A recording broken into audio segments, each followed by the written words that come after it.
Et dans ce contexte, il y a des nouvelles qui rassurent. Selon la direction de l'OMS pour l'Afrique, la troisième vague de la pandémie ralentit sur le continent.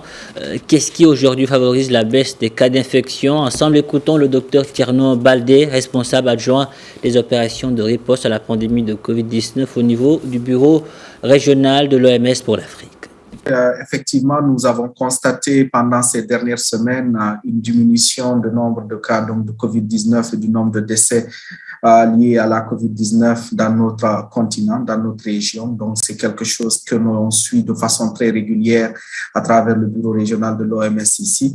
Et il y a plusieurs facteurs qui viennent concourir donc, à cette situation-là. C'est des efforts conjoints qui sont entrepris donc, par les pays, les États membres en tant que tels, et avec le support additionnel donc, des partenaires et en chef de file, évidemment, l'Organisation mondiale de la santé.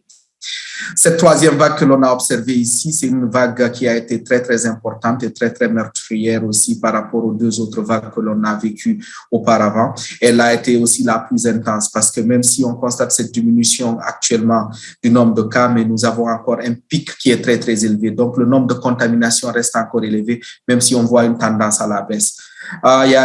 C'est une dynamique qui a commencé donc dans les pays d'Afrique australe, qui par la suite aussi s'est propagée au niveau donc des pays d'Afrique centrale et maintenant beaucoup plus dans les pays d'Afrique de l'Ouest. Mais ce qu'il faut mentionner ici une fois de plus, c'est les efforts concertés qui ont été faits malgré la situation actuellement, par exemple sur la vaccination qui est relativement limitée. Mais c'est quand même encourageant donc de voir ces chiffres-là et nous amène aussi beaucoup plus donc à plus de vigilance pour nous préparer pour les prochaines vagues éventuelles qui pourraient donc se propager en Afrique.